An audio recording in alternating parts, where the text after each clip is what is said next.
Bom dia a todos, os presentes, que acho que trazem uma grande contribuição a essa discussão no país. Quero agradecer ao senador Moca, à senadora Ana Amélia, que ficaram muito sensíveis a esse tema, o senador Suplicy. Todos nós, de alguma forma, fomos contactados por pessoas ou por familiares de pacientes. A primeira vez que ouvi falar da doença, eu fui contactado por um professor amigo da universidade em que cursei, que tem a doença e que acabou de se submeter a um autotransplante, né? E depois tenho uma possibilidade de conviver com uma pessoa da família que tem a doença. E realmente se coloca nessa questão muitos desafios da modernidade. Não é a primeira vez que, ao se discutir uma decisão da Anvisa, o argumento do lobby dos laboratórios aparece, me desculpem. Aliás, em medicamentos simples, em medicamentos de tratamento de obesidade no Brasil, essa discussão já se colocou. No entanto, há uma grande diferença, mesmo que eu conteste esse argumento na questão da medicação de obesidade, ainda assim, não trato dessa questão, porque mesmo a obesidade se transformando numa doença que ameaça a vida das pessoas, que, portanto, leva à morte, o que nós estamos tratando de uma doença cujo depoimento do Dr. Ângelo deixou claro o seu perigo, a sua consequência direta, né, levando as pessoas à morte. E, por outro lado, a incidência dessa doença em nosso país. Portanto, eu creio que, mesmo no campo da bioética, em que essa questão possa ser colocada, nós não encontramos respaldo numa simples afirmação de que se trata de uma discussão de lobby de laboratório. Até porque não há outro caminho indicado no mundo senão uma pesquisa científica através dos laboratórios. Nós temos no Brasil a experiência de tratamento de AIDS, que se iniciou basicamente com coquetéis de drogas aplicadas em pessoas que se colocavam como cobaias. E assim tem sido, em geral, a pesquisa científica no mundo inteiro, se chegando a conclusões muito positivas. Portanto, a resposta que é dada simplesmente não da Anvisa, em função de considerar a liberação desta droga o resultado de um lobby de laboratório, é inaceitável. Ir nessa direção é inaceitável. É inaceitável para milhões de pessoas que são levadas à morte no Brasil por não terem a chance sequer de se oferecerem como cobaia numa pesquisa que pode resultar num avanço científico e na preservação da vida de pessoas no futuro. E hoje. É por isso que eu imagino, para o doutor Moacir, para todos que estão nesse desafio do Ministério Público, de tratar dessa questão da saúde, né, dessa questão, porque ela envolve, volto a dizer, um posicionamento ético permanente. Permanente. Então,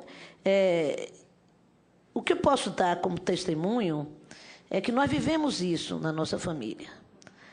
e que nós vivemos também a indicação da droga como uma alternativa e uma possibilidade. Tivemos ou temos, não sei se pode-se dizer, a sorte de ter podido o paciente ir aos Estados Unidos. Mesmo assim, para receber a droga no Brasil, se submeter a exames, tudo que custa, né, caro, como outros fizeram aqui, perdendo patrimônio, vendendo patrimônio, para terem acesso à medicação, e quando chega aqui ainda passar por um processo de negociação intenso com a Anvisa, né, de ter que apresentar, aí, óbvio, tem que se apresentar a receita dos Estados Unidos, a receita aqui, um processo burocrático de liberação da droga dentro da Receita Federal, dentro dos Correios, conseguir isto, levando a que o paciente recebesse a droga após o prazo previsto para iniciar o seu tratamento. Quem acompanha isto, os médicos que acompanham esse tipo de tratamento sabem que 2 dias, 3 dias, 4 dias faz diferença num tratamento desse porte. Então, são inúmeras as questões que se colocam nesse posicionamento. E isso tudo tem, hoje, um travamento objetivo, que é a decisão de manutenção da droga, digamos assim, ilegal no Brasil. Estou traduzindo isso para as pessoas que nos ouvem. E, para mim, eu não consigo compreender essa questão. E não consigo compreender, principalmente se a posição é baseada apenas numa decisão vinculada ao custo econômico. Porque a sociedade brasileira tem o direito de decidir sobre isso, e não apenas um órgão governamental, e não apenas, digamos, o presidente da República, que seja. Porque isso diz respeito, sim, a um interesse nacional, de onde investir os recursos da nação, de quantas vidas podem ser salvas nesse e com este investimento. Então, eu creio realmente, eu não me conformo com a decisão da Anvisa, e aí me coloco como tal. Eu poderia ter sido autora do requerimento e pedir à senadora Ana Amélia, que recebeu não apenas o meu apelo, mas de outras centenas de pessoas que nos escrevem, que nos mandam através tanto das redes sociais, como dos meios comuns de e-mail, a solicitação que esse debate pudesse ocorrer, tanto na Câmara como no Senado, para que a sociedade brasileira possa tomar nas suas mãos, com informação suficiente, uma decisão a respeito disso. Isso não fique confinado à decisão de um órgão governamental apenas, né?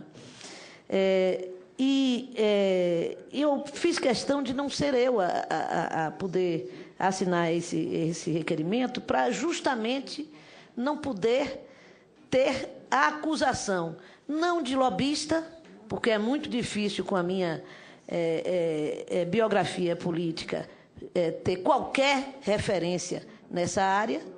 Se assim tivesse, enfrentaria. Se necessário, enfrento esse debate, né?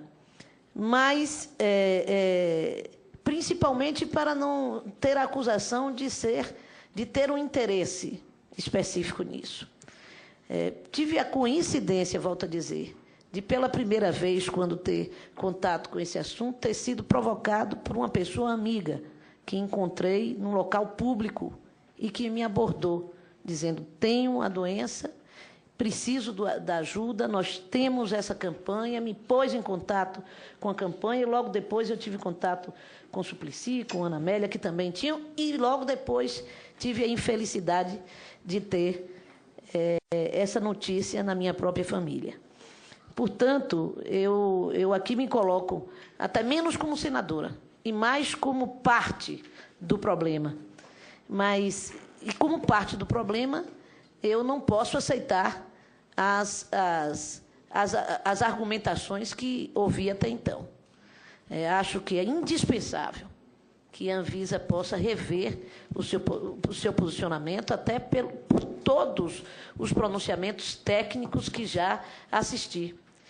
E, para finalizar, é interessante porque as pessoas que são colocadas nessa situação, diante de uma morte iminente hoje, e muitas delas têm acesso à internet, têm acesso à comunicação no mundo, estudam, porque lhes resta pouca coisa, além de estudar e conhecer sobre sua própria doença.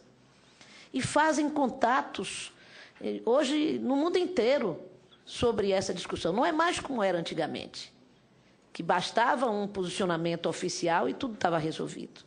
Hoje, há vantagens nessa comunicação internacional, não é? A pesquisa ela se comunica em grau internacional. E é uma unanimidade essa posição. Diversos países do mundo, já foi dito aqui, adotam. Recentemente, há 3 meses atrás, a China liberou. Então, é preciso uma explicação um pouco maior do Brasil e da Anvisa a respeito desse assunto, porque a que é dada até então, na minha concepção, não consegue convencer. Não consegue convencer e mantém o país numa situação, e os pacientes numa situação dramática. Então, eu espero que, a partir dessa audiência pública, com o posicionamento que tem sido tão produtivo do nosso presidente, o senador Valdemir Moca, que é um médico, que é, portanto, uma pessoa da área de saúde, nós possamos sair daqui com uma proposta que possa realmente ser encaminhada pelo Ministério da Saúde e, no caso, pela Anvisa, para que nós possamos avançar no tratamento e, portanto, no acolhimento das pessoas, dos pacientes em nosso país.